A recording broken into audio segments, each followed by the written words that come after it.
Let's just pray. Lord, I just surrender this service to you, Lord. I surrender this teaching to you, Lord, that you just use me in a mighty way, Lord, that your Holy Spirit just come and come to this place, Lord, and just take over, that you just move the hearts, move the of the church, Lord, and that you're able to just use me, and that just have a good service, Lord. In Jesus' name, amen. Okay. So, one of the first things that I asked myself when I first became a Christian is, what makes a godly man? I know that that's probably something that people ask themselves, what makes a godly woman, what makes you a godly person? And there's a lot of things that kind of come up with that.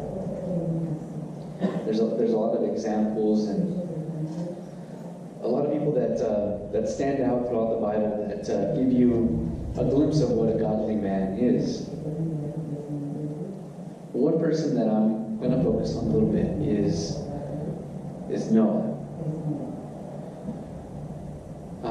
Noah at that time lived in a time that was full of sin, full of just a lot of disobedience towards the Lord. Just people weren't necessarily doing what God had asked. They just were doing their own thing. But Noah was the only one that stood out. He was the only one that actually wanted to continue to follow God's laws, follow his what he has for his people, and God found favor with him. So with Father's Day coming up, do you necessarily have to be a godly man to be a good father?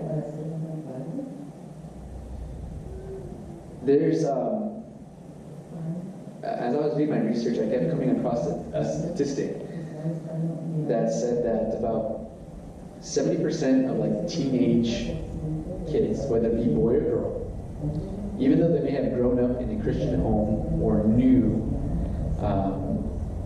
of God, still ended up leaving the church. 70%. That's a very big number. I don't know how necessarily true it was because it was online, but I'm pretty sure it's up there.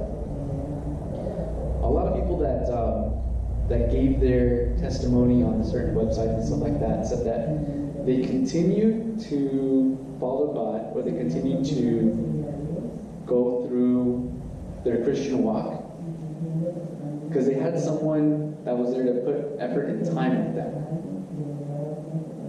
In most cases, it was a father figure, whether it was their youth leader, youth pastor, whether it was their father themselves. Someone gave them that encouragement to continue. Genesis 6:8-9. But Noah found favor in the eyes of the Lord. This is the account of Noah. Whoa. That's not necessarily what I have. I have Noah, however, found favor in the sight of the Lord. Noah was a righteous man, blameless among his contemporaries. Noah walked with God.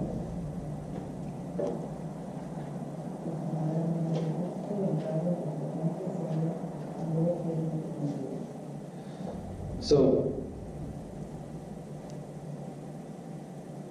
I guess I confused my translations, but so one thing that made Noah, or why I'm going to use Noah, is because he was a righteous man.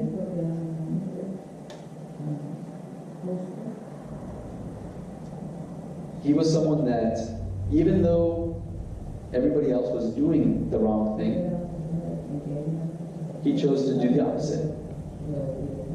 he so chose to stick to what he believed in and what he knew was right. And again, if you guys remember the story of Noah, God made it rain. He wiped out pretty much everybody else except for Noah and his family. 1 Peter 1:14. As obedient children, do not conform to the evil desires you have when you lived in ignorance. Now they say when you find the truth, or you find the word, which is God, you have wisdom. That you know what is right and what is wrong. You know how to go about your walk.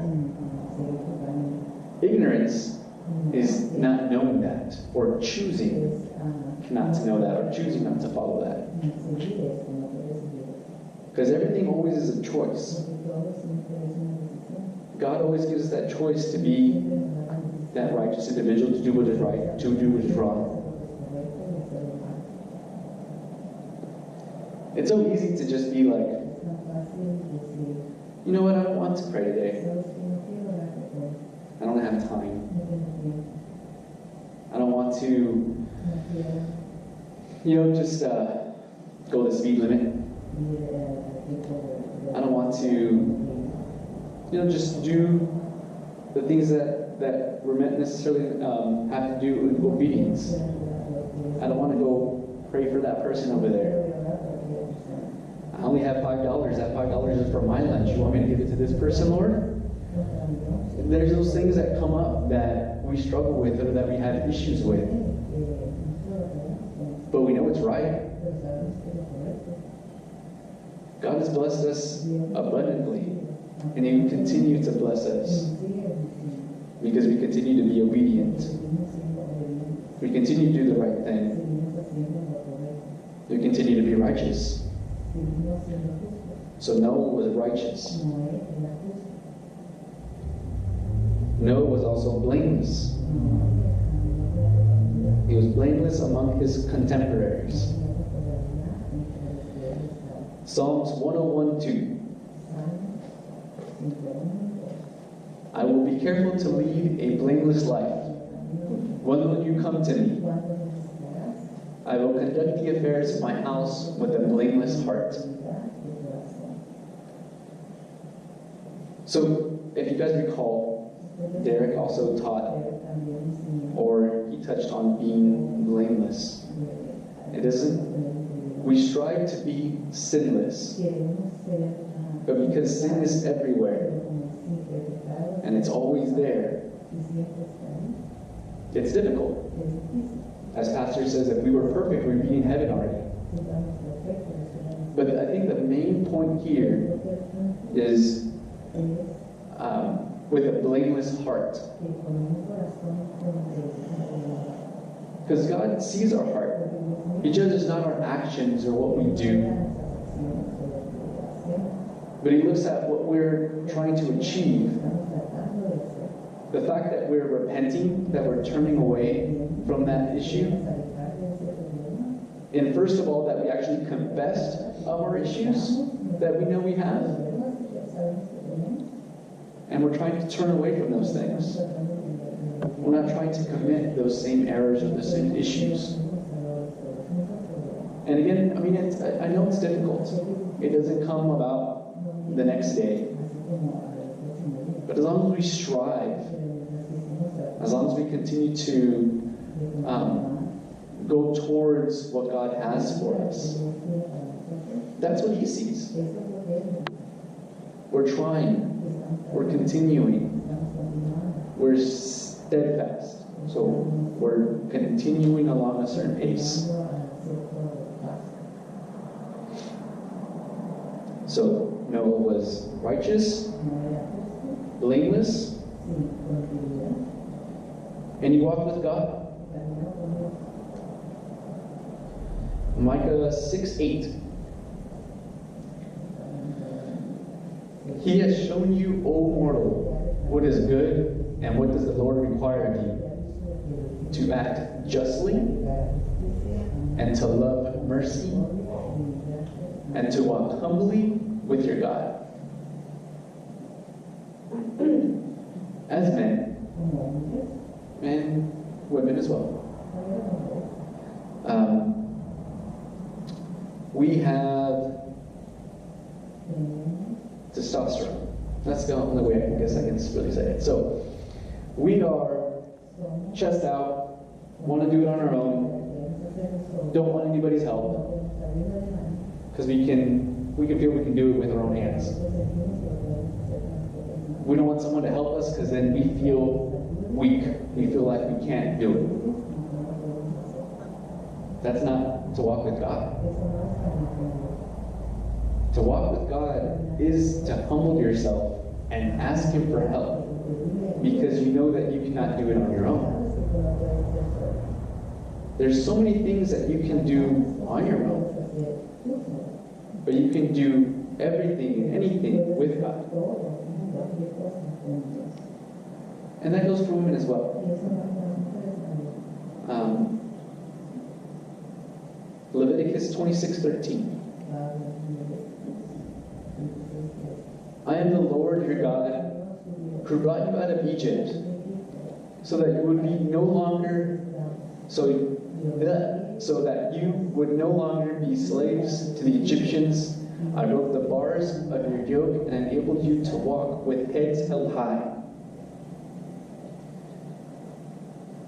To walk with God is to have a certain posture, to have a certain poise. You don't hold your head down in shame because of what you've done or what you know the devil is speaking into your mind.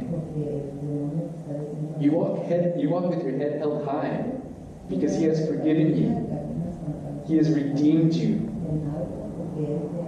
He continues to give you His grace so that you continue to be that. And through walking that way, or to having that relationship with God, people see that. Sure, you may not be able to go out with your friends like you used to. You may be able to partake of the same things that they do. But in the end, even though they have those things and continue to partake in the world, have you found that you have more joy? You have more peace? Because you're walking with God. You have that there with Him. You're able to hold your head high and continue to go on. So God chose Noah out of everybody else there in his generation to weather the storm, the 40 days, 40 nights. So again, I go back to my question.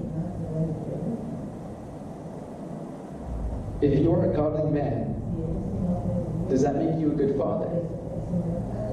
I feel that a good father is, you can be a good father, and you can do what you necessarily have to do and provide for your children. But a good way to know if you're doing well is, how is your family doing? How are your children doing? It's kind of a checks and balances. Your faith alone cannot save, or it may or may not, but your children at one point or another will have to learn to have their own faith. They'll have to learn how to walk on their own with God. But who was their example? Their father. Who was that person's example? Their father. And I'm not saying that it's just men, because women can do that just as well, and sometimes even better. but it's having your faith so they know where to go. Genesis 7:1. Then the Lord said to Noah, "Go into the ark, you and your whole family, because I have found you righteous in this generation." So, there's always projects that my dad would do. And he would say, "Hey, we're going to go do this. We're going to go pull weeds. We're going to go pick up the grass. Or cut the grass, I'm sorry. We're going to pick up leaves. We're going to do all those things." Imagine being Noah's sons. We're going to build an ark. We're going to build an ark because God told me to. And they took, I think, like 100 years building that ark. It was big. It was large. I mean, that's a project. I mean, imagine your father asking you to do something like that tremendous. But what's awesome about it is that his kids said yes. We'll do it because we believe in the faith that you have. We see how you are, and we want that. We want to follow God as you do. We want to have that joy as you have. We want to be able to hold our heads high like you do. So because of that, God saved them. So I guess you don't necessarily have to be a godly man to be a good father, because anybody can be a good father. But you can be that great father that teaches your sons, your grandsons, and those to come how to act, how to be, what morals to have, and how to walk, where to walk, to be righteous, to be blameless, and how to walk with God. And you may say that maybe you may have not had the best example, maybe growing up, or you may have not had that individual that may have taken you under your wing or under their wing to help you continue your walk or know of Christ. But all of us have our Abba Father, which is our Heavenly Father. And like he said there, that is who we ask for help. That is who we ask for guidance. Because he will tell us who we need to be, how we need to act, and what we should do. Galatians 4:6. And because you are sons, God has sent his Spirit of his Son into your hearts, crying, Abba, Father. So we all have that inside in us to cry out to him when we need his help. This is out of a devotional that I have. The word Father conjures up different images for everyone. To some, it brings the picture of love, laughter, respect, and acceptance.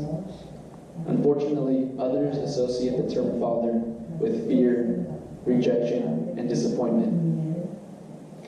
This is why it is so important not to take your understanding of your Heavenly Father from your experience. Take it from Scripture.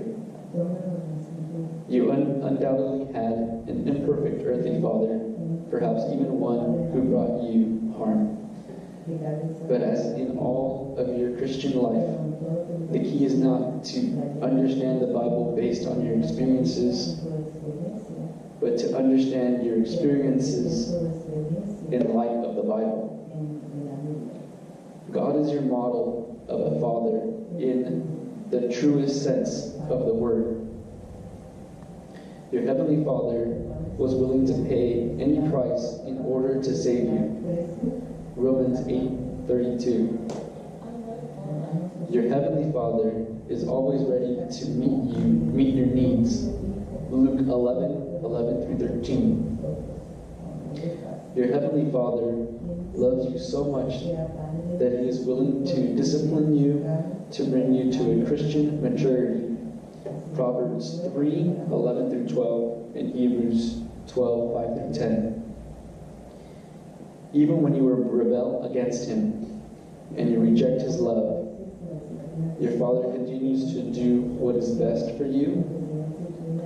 Romans 5:8. He does not make His love for you conditional upon the love for Him. He loves you even when you are not loving Him. 1 John 4:19. He has made you His heirs and receivers of a home for you in heaven.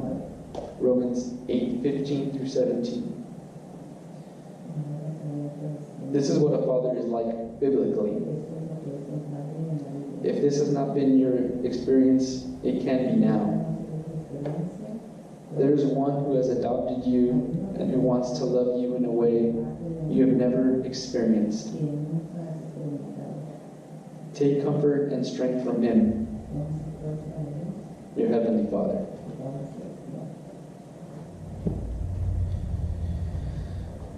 Lord, thank you for this service. Lord, thank you for your message, Lord. That you continue to just love on us and care for us, Lord, as a father does. That we as your children just listen and be obedient to you. And as we grow as Christians and as we mature as Christians, that we're able to learn from you and learn what you have learn what you have done for us, so that we can pass that on to our families and give a better example of who you are to them. We just pray that in Jesus' name. Amen.